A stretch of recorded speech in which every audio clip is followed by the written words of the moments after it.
Hey, welcome to the show today. This is Holistically Hope with Rachel Pontillo, and I am your host, Rachel Pontillo, and today I welcome the formidable Melinda Coss. Melinda is widely credited with pioneering the cold process soap-making movement in Europe, and in the 1990s, she created what became the largest handmade soap company in the UK. Melinda is also the best-selling author of 27, that's right, you heard me, 27 internationally published books on crafts, including 3 dedicated to soap making. She now runs business training and mentoring programs for skincare entrepreneurs, taking them on a journey that she took herself, all the way from the kitchen to major international distribution. I know for a lot of my students and clients, that is the dream. That is what they are working towards. So I am really, really excited to share with you today Melinda's tips for gaining confidence to take that next step and turn your skincare products into a business. Hi, Melinda. Thank you so much for joining us today. Hello, Rachel. Lovely to be here. Wonderful. I'm really excited to have you on the show because you cover an area that I know a lot of my students have concerns about. Once they know how to make products, then what do they do next to actually make it a business? So that's what we're going to dig into today. And I know we talked about how, I reach a lot of estheticians and other types of holistic service providers who work with skincare clients on either a treatment type basis or a consultative basis. And a lot of them are really interested in either doing very gentle, kind of simple DIY, and some of them are into really wanting to have their own line that would be more of a customized experience for their clients. So what steps, if someone, obviously they got to learn how to make products first and they have to come up with their formulas, but once they've done all of that, what steps do you recommend that estheticians take if they are interested in turning their own DIY products and treatments into something that they would actually sell to clients? Okay. Well, the first thing I think that they need to decide on is their route to market. So they've got to decide if they just want to sell through their salons or if they want to sell to retailers or online, or what is the best route for them.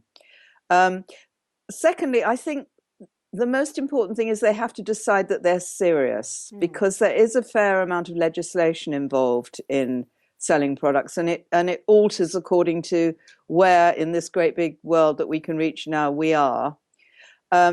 So there is a financial commitment to make, and as with anything, it's a highly competitive area. Certainly. So I think the first thing they have to do really is to look at themselves, at their treatments, at what they're known best for, and focus on what their unique selling point is going to be. I would think in the case of estheticians, I can never get my tongue around that word. I know, it takes a while. In the case of estheticians, I think it's also important that they are prepared to put themselves forward and to become the sort of star behind their product, because that in turn would build their clientele. And if they get out there known for this product range, as well as being known for the treatments that they're giving, that's a huge plus. I think that's fantastic. Yeah, I love what you just said there. I mean, really showing up and being the star behind their brand, that is something that is not always easy for people, but it is necessary if this is something that you want to do. So that's really solid. So, all right. If somebody already is really good at making products, I know when I first started, I made amazing products for my skin, and I always told people my skin doesn't like anything else anymore. It won't use anything else because my products are so great and they're so perfect for me, and it was all amazing. But I know for me, I was afraid to start making products for other people because I was afraid I would screw it up, or when you're doing something like making products, and especially if there's some bit of cosmetic chemistry involved with preservation and emulsification and all that, there might be a little bit of fear. I think we're all willing to experiment on ourselves, but when it comes to actually getting the products out to other people, it can be a little bit scary. So how do you recommend people kind of step into that confidence that's necessary to actually be able to sell products to other people, especially when people tell them all the time, oh, you should sell your products, you should sell your products. Well, I think it requires the same amount of confidence as it does to treat people as an esthetician. I mean, if you use, I'm assuming that the majority of your followers would want to produce natural products Yes, absolutely. rather than scientific products. So um, there's not a lot that you can go wrong with. I mean, you need to understand the oils and the ingredients that you're using. And if you don't, you need to find a formulator who does. And that's not necessarily a bad route because it just adds credibility to the brand, basically, and to the product itself. But I mean, how do you find the confidence? You get people to try it, you get people to test it. I mean, I'm assuming here that nothing harmful is going to be put into these skincare products. Right. I think it's just a matter of taking that leap to put yourself out there and starting to get it into the hands of other people. Yeah. So it's Well, but probably, you're doing that by offering your service. You know, you've taken yeah. the first step. This is simply once you've taken that first step and you've set up a practice and you're receiving money for what you do, then it's a natural second step to want to make more of that and to build on your reputation. I mean, I see life very philosophical. I'm not at all woo-woo, but I see life. We're dropped threads and we pull on them and we follow them and we see that where they're going to take us. So the fact that somebody has made the choice to care for people, care for their skins, give them treatments, they've just got to pull a little bit harder to discover that they can monetize products that they would use normally to do this. So one thing worked, why shouldn't the second thing work? I mean, you carried fear of what? What are you frightened of? Are you frightened that if you treat somebody you're going to harm them or damage them? But probably no, because you're fully in command of what you're doing. And the same goes for the products. You have to understand your oils. I think you have to feel confident about what you're going to put in these products. But beyond that, you just take the leap. You know, I'm living proof of that. You take the leap.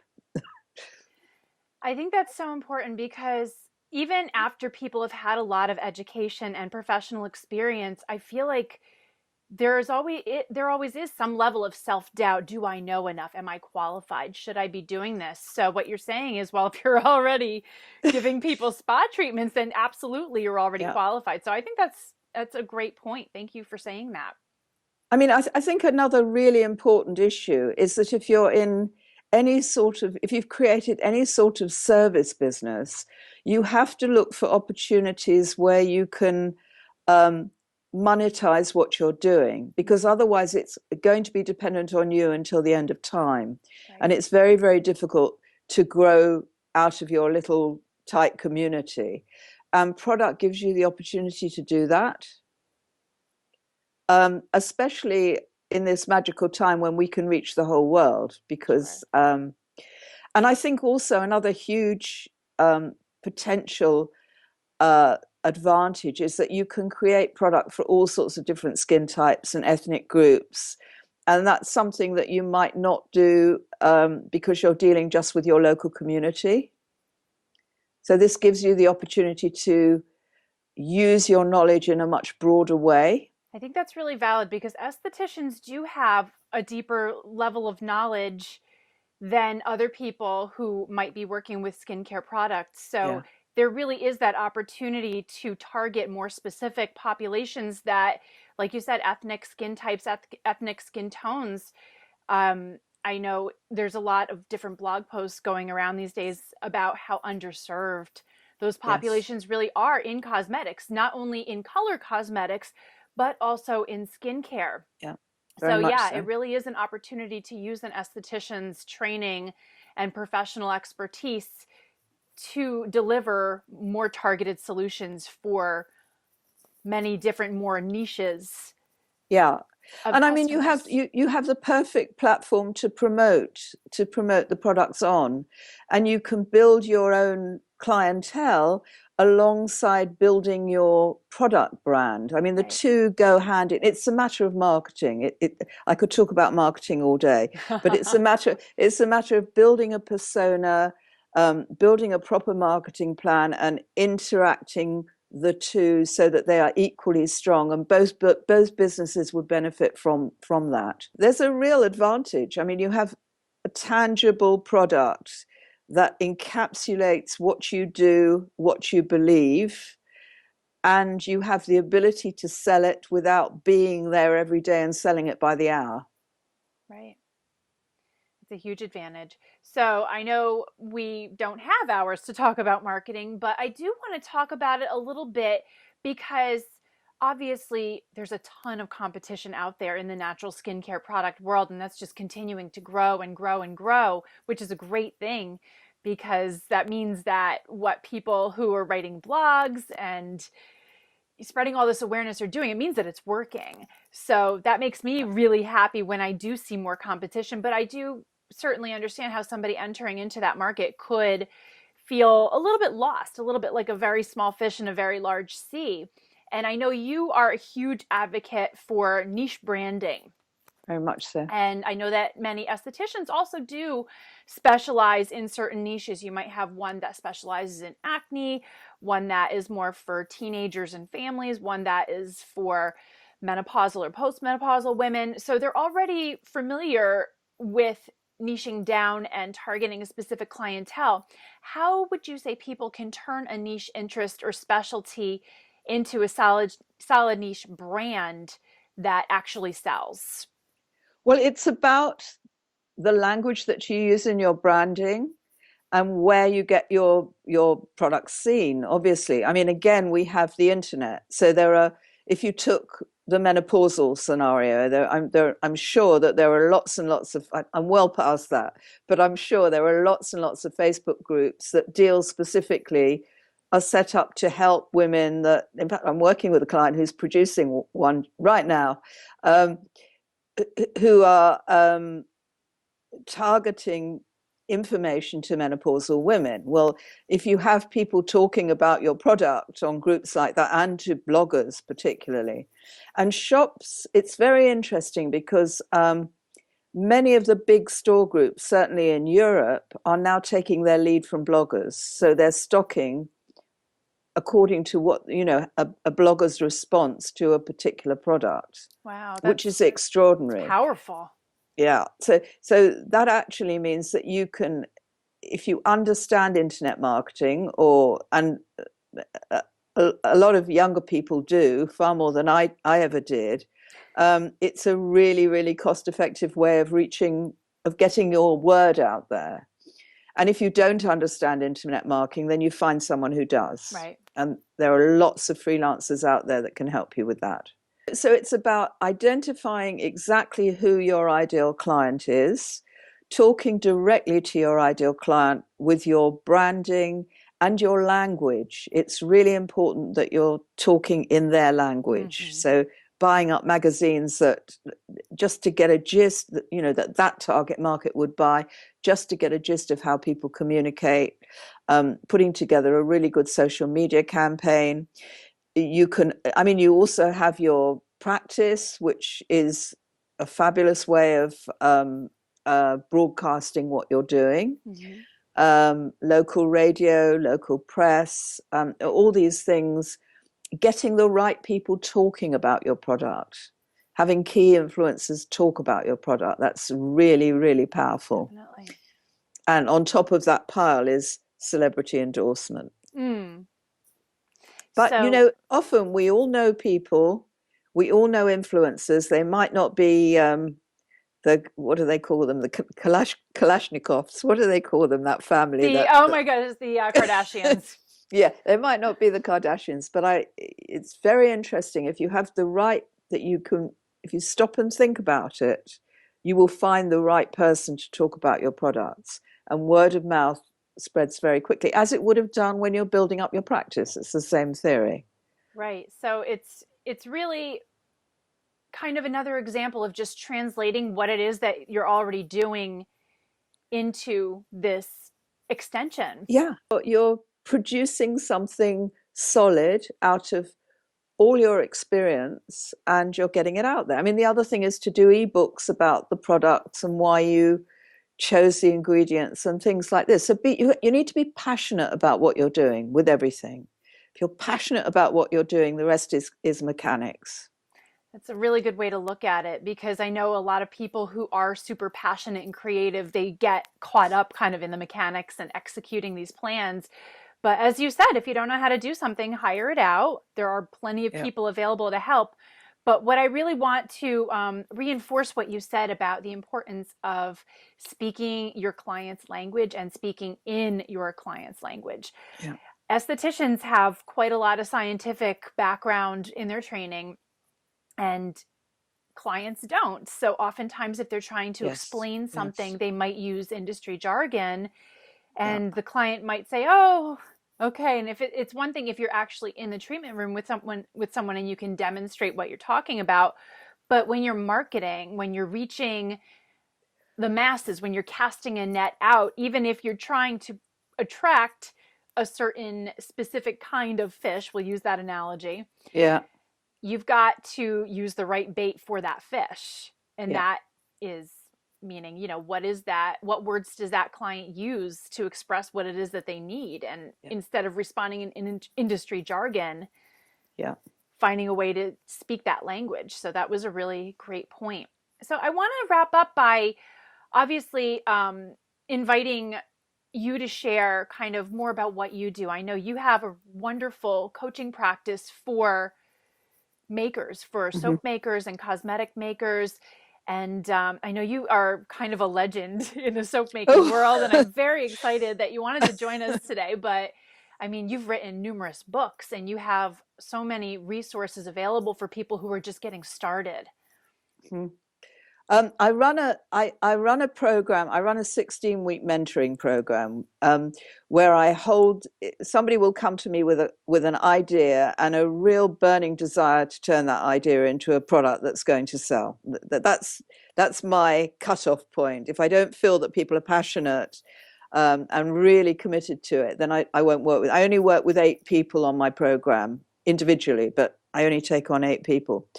Um, so basically it's 16 weeks and we Skype every week, and they get modules from me, and they can contact me by email in between. And during that period, we determine the ideal client, the precise niche, the product range, the route to market, all the legalities, and then I'll talk them through the costings and the marketing plan. And we do a proper business plan, which Wow. a lot of people got. So by the time the 16 weeks is finished, they're ready to fly and they know which direction they're flying in. Um, but it's their project. And Right. it's as much about the entrepreneur for me as it is about the product. So the product has to fit in, I think, particularly in the area we're talking about, it has to fit very much into what their passion and authenticity is as a service provider, and their lifestyle and how much time they can devote to it. So all these things are taken into account. Mm-hmm. So that's really how I work.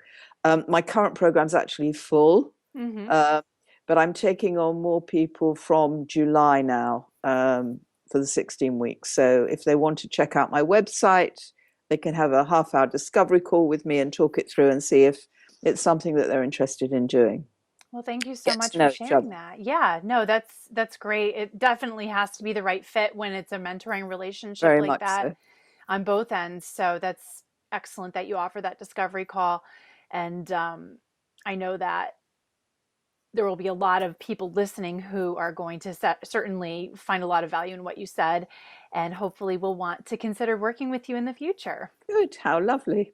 Well, thank you so much, Melinda Coss, for joining us today and for shedding light on some of these issues that for some people might be a little bit difficult to even face. I know confidence to take that next step can trip a lot of people up, but I just love what you said, that hey, you already took one step. It's just you just got to move the next foot Just another. forward. And I just love how simple that is. It really truly is. Yeah. So, thank you for sharing your wisdom with us. Thank you for having me. Lovely to be here. Wonderful. Thank you so much for being here today with us, and thank you again to the wonderful Melinda Coss for sharing all of that absolutely brilliant, brilliant, brilliant wisdom. It is just amazing how we think things are so complicated, but in essence, it really is simple.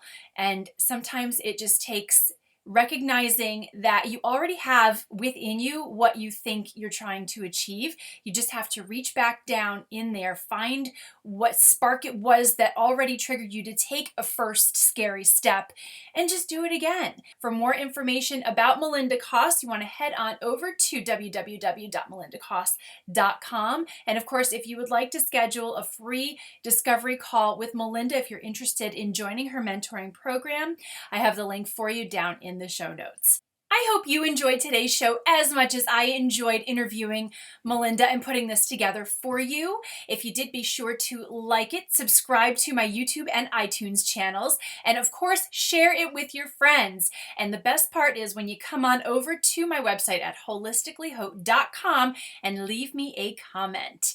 Thanks again for watching. Have a beautiful day.